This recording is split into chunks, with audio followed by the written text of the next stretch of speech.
저는 한국 음악에서의 놓칠 수 없는 정서라는 게 한이라고 저는 생각하거든요. 그래서 그 한풀이를 진짜 제가 해드리고 있구나라는 생각을 하는데, 웰리스도 사실 다 이 한풀이의 하나의 키워드잖아요. 제가 싱잉볼도 이렇게 연주를 해요. 제가 요즘에 이제 도덕경을 읽고 있는데 거기에 그런 말이 있더라고요. 비우지 못하는 사람은 채울 수도 없다. 안녕하세요. 저는 연희동에서 웰리스 스튜디오 무릉을 운영하고 있는 시연이라고 하고요. 저는 한국 정서에 기반한 건강한 삶을 연구하고 있습니다. 한국 음악, 아니면 한국 차, 아니면 한국의 소리를 가지고 좀 더 우리 정서에 만든 웰리스들을 좀 연구해보고 컨텐츠로 만들어내는 작업을 합니다. 무릉은 오셔서 걱정 없이 편안하게 차도 마시고 소리 명상도 하고 건강한 호흡법들도 배울 수 있는 프로그램들이 좀 마련된 스튜디오입니다. 지금 벌써 이제 3년 차가 돼가고 있습니다. 차를 마신다는 것은 그냥 우려서 마실 수도 있지만 몸에 대해서 한 번 더 감각해보는 순간들을 찾아가는 여정을 함께하는 것이거든요. 특히 무릉에서는 동의보감에서 말하는 양생을 굉장히 중요하게 생각하기 때문에 뿌리차, 잎차, 열매차 순서대로 차를 천천히 아래서부터 끌어올리면서 위로 향하는 차들을 마십니다. 그래서 뭐 예를 들면 뿌리차 이러면 생강차, 잎차 이러면 한국의 녹차 중에서도 세자, 열매차는 제가 속세의 번뇌를 잊게 하는 돌배차와 같은 이 세 가지의 차들을 의식적인 순서대로 마시면서 감각하기를 하고 있습니다.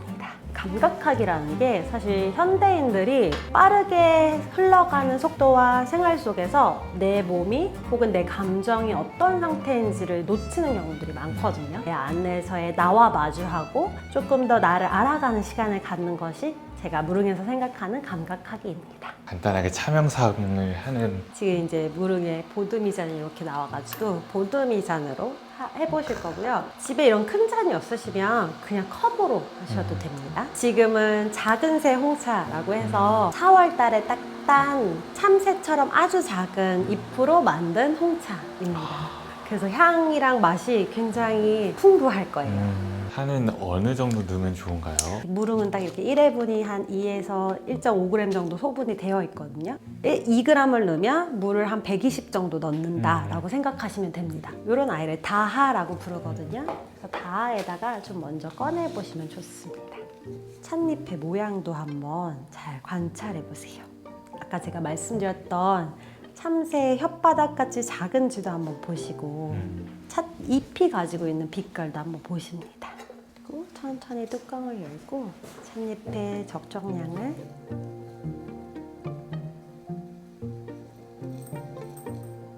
차를 우리실 때는 의도적으로 느리게 행동하시는 것을 해보시는 거예요. 그러면 자신도 모르게 마음이 편안하게 가라앉는 걸 느끼실 수 있습니다. 살짝 흔들어서 찻잎을 살짝 떼어내고 향도 한번 맡아보시고 물을 천천히 원을 그리면서 따라줍니다. 그리고 찻잎이 우러지는 동안 천천히 눈을 감고 깊게 코끝으로 호흡 들이마시고 천천히 척추 마디마디 따라서 호흡 천천히 꼬리뼈까지 내려봐 주시고 천천히 눈으로 수색을 한번 관찰해 주시고 천천히 잔을 돌려서 찻잔을 따뜻하게 향을 한 번 더 깊게 맡아보시는 거예요. 이렇게 하면 자연스럽게 코에 호흡이 열리고 내가 하지 못했던 깊은 호흡을 하실 수 있습니다. 이렇게 해서 한 5, 6분이 금방 지나갈 거예요. 오, 되게 따뜻하네요. 네. 눈을 감고 찻잔과 내가 연결되는 다른 사람들을 막 보살펴 주려고 하고 보듬어 주려고 막 하면서 나 스스로한테는 굉장히 야박하잖아요, 우리가. 제가 더 그래서 이 잔이 더 필요했던 것 같아요. 일본 차들은 굉장히 다 도라고 해서 의식의 절차들을 매우 중요하게 생각하고요. 찻자리에서 말을 하면 안 될 정도로 뭔가 엄격한 분위기가 있습니다. 사무라이 문화와 많이 맞닿아 있어요. 그런데 중국은 되려 되게 차 문화가 사실 각양각색이기도 하고 땅이 넓다 보니까 화려한 부분들도 있고 한국 차 문화는 그 안에서 되게 맑고 투명한 선비 같은 뭔가 문화가 있어요. 선비들이 마음 수양하실 때 이 차를 많이 드시기도 했거든요. 뭔가 풍류를 즐기는 그 안에서 나를 챙기는 시간 같다라는 생각을 좀 많이 합니다. 풍류의 한자를 보면 바람의 흐름이에요. 이 바람의 흐름처럼 흘러내어 보는 것들을 즐기신다라고 생각하시면 좀 더 재밌으실 것 같아요. 사실 제가 이제 이 무릉을 차리기 전에 되게 회사 생활을 할 때 좀 힘들었던 순간들이 굉장히 많아요. 아주 어렸을 때부터 음악을 하고 자라서 예술가의 삶을 살다가 이 회사라는 삶 안에 들어가니까 조직 생활에서의 어려움들이 있었을 때 차가 저한테 유일한 탈출구였었거든요. 아침에 차 명상하고 회사 가는 거. 차를 왜 마시는가라는 질문을 사실 제가 처음에 이제 무릉을 시작했을 때 굉장히 많이 했던 것 같아요. 물은 가지고 있는 특징 자체가 뭔가 정화해내거나 씻어내거나 이런 것들이 있기 때문에 힘들었던 마음을 씻어낸다라는 마음으로 드시면 훨씬 가볍고, 차를 드실 때도 너무 이 막 순서에 입각해서 드시는 것도 중요하지만 해방감을 키워드로 차를 한번 드셔보셔라. 그렇게 해보시면 훨씬 더 차 생활이 즐거우실 거예요. 신기하게 진짜 차라는 건 계절이랑 굉장히 많이 맞닿아 있다라는 생각을 계속 합니다. 사실 차는 한 나무에서 나오고요. 이거를 재다의 방식에 따라서 좀 달라지는데요.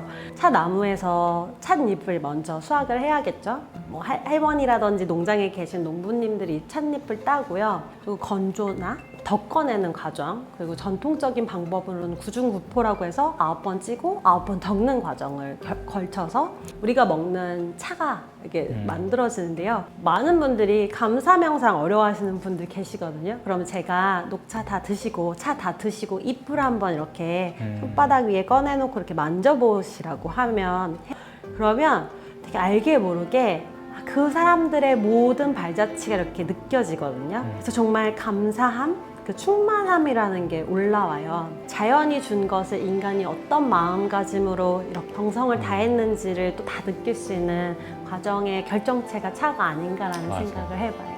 그러니까 음악을 좀 하셨다고 하셨는데 어떤 음악을 좀 하셨나요? 저는 가야금이라는 한국 전통악기를 꽤 오래 했었고요.